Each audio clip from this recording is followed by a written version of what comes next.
Hello there. Over the last 3 years, I've done various range videos with the Q4 E-Tron in different driving conditions.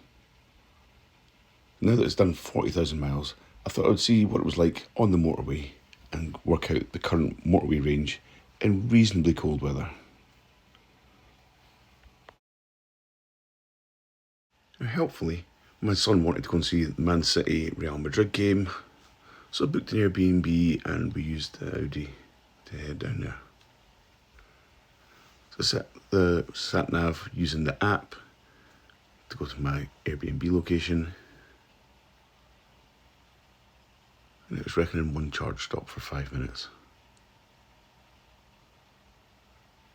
I send that to the vehicle, and that should be there when I pick the car up from the charger.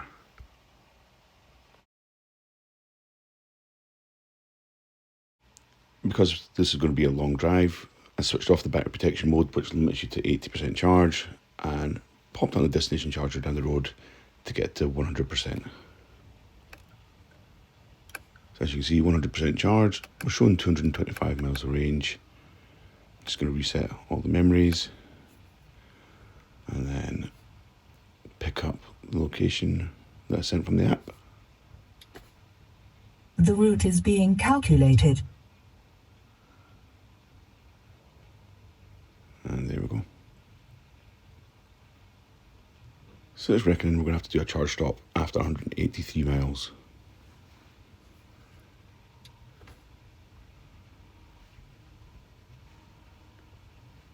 Now, I think in theory we could make it all the way down in one go. Now it's already changed its mind and saying post sales and market at South Lakes. Well, I'm going to cancel that. I'm just going to keep an eye on it. So I plan to stop on the way down for lunch anyway.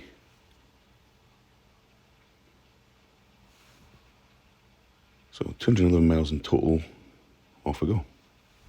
For 117 miles. And as we get down from Pennycook to the M74, on the A road we've managed 3.2 miles per kilowatt hour. At this point it's still suggesting the Porsche South Lakes as a charger to use, just for a brief stop to make sure we've got plenty when we arrive. As anticipated, we ended up stopping at TB Services for lunch.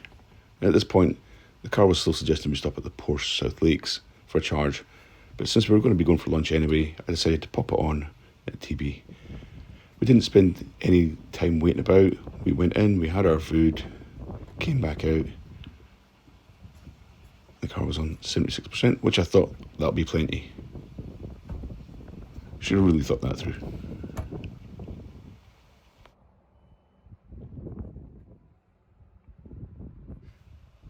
So the total cost for this charge, £18.83. What I probably should have done, with hindsight, is waited another 5-10 minutes to get another 7 or 8% in the car. I'll know next time. So we've got 158 miles of range now. We've averaged 3.1 miles per kilowatt hour so far. And we've got 87 miles to go now. At this point, the maths should have clicked off in my head, thinking if we just wait a little bit longer, I could get down to the Airbnb and back without having to charge again. But no, I didn't think that.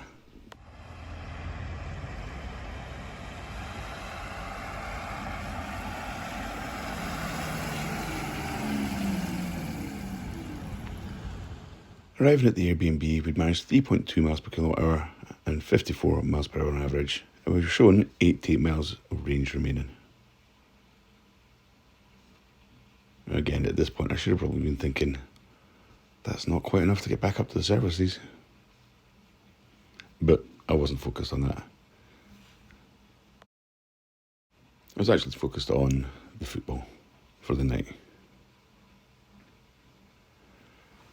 Following morning, popped back out the Airbnb, nipped to the club store to buy some souvenirs, and then at that point the maths started to click in my head. So we're showing 86 miles of range currently.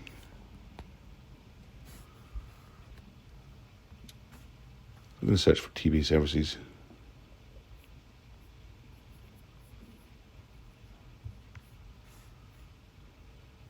Now, I've made this mistake once before. AY. Didn't think to check which one it was sending me to. That's a southbound one, which is no good to me. So I decided to add in north to make sure I got the right one. There is a way to get from the north side to the south side, but I don't need that hassle.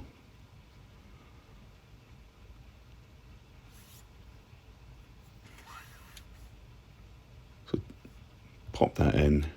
The route is being calculated. 87 Now turn miles. right and then That would be turn bang left. on. That's exactly right. Now it is saying we're going to have an issue. And again, it says, right, well, do a wee top up at the Porsche South Lakes. I was thinking, oh, yep, that's perfect. If I'd just waited that extra 5 minutes at TB on the way down, though, I wouldn't have had to bother Now with this. turn right and then turn left. And sure enough, we got to Porsche with 11 miles range left. And it was another 25 to get to TB. But, and this is where the problems start, the Porsche garage wouldn't accept my Audi card. There was no method for payment. And there was a sticker on it saying something about only charging Porsches there. Rather than faff about, and with only 11 miles of range left, I decided there are a couple of chargers nearby in Carnforth. I'll just do those instead. The next closest charger was shown as being the InstaVolt at the Booth supermarket in Carnforth. When I got there, I found Ben and Annabelle from Planet Auto trying to get a charge on a lovely looking Genesis G80 with a solar roof. Really nice bit of kit. They were having problems getting the charge started, and it turned out I had the same issues. It wouldn't take my payment card, it wouldn't take the Audi card. So I gave up there because I didn't have time to faff about. I was just looking for a really brief charge. So I went to the BP charger in the middle of Carnforth. Now this is an on-street charger, which meant when I arrived, it was blocked by a council truck with some guys eating their Greggs for lunch. But given their due, they saw me waiting and they did move. And it's not a particularly fast charger, so my little 6-7 minute stop turned out to be a 15-minute stop. The maximum I got there was 43 kilowatts.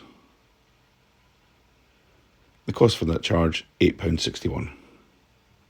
But it meant that we had a little bit of spare for getting up to TB. All through this trip, I've been sticking to 70 miles an hour for consistency and using cruise control like I do in all my other videos. Also had the heating set to 16 for the entire trip, so the heating was on the whole time.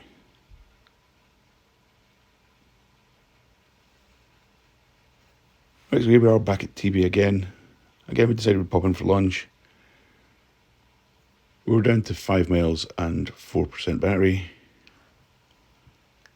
I started the charge around about 12 minutes to the hour. And straight away, I've never seen this number before, we were getting 155 kilowatt charging, according to the app. After a little while, that dropped, so 38%. We're still getting a reasonable amount, 118 kilowatts. And we got to 81% from 4% in 35 minutes. As before, we didn't do anything we wouldn't do in any other services. Popped in, quick look at the shop, quick comfort break, grabbed a nice lunch, came back out and the car was back at 81%. I was so excited at the speed that it got to 81% that I forgot to take a photo of the screen.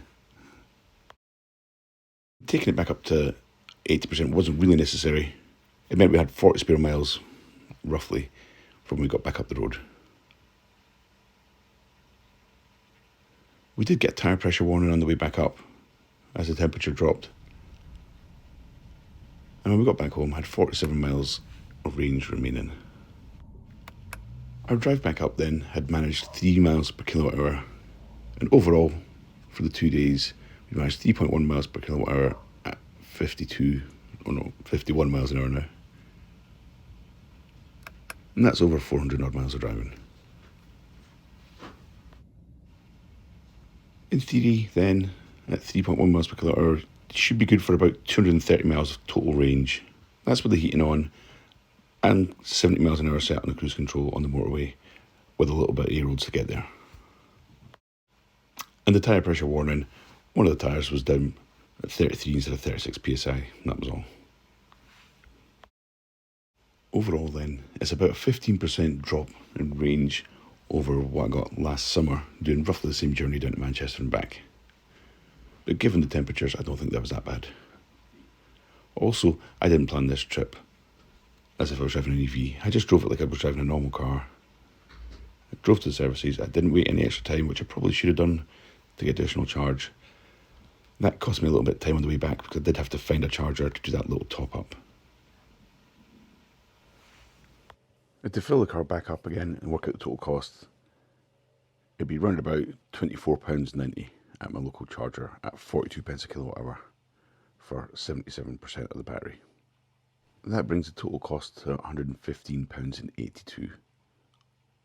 Now obviously, if I'd used destination chargers where I was down there, I could have got down there in one charge, charged it at a cheaper rate, and got all the way back on a full charge.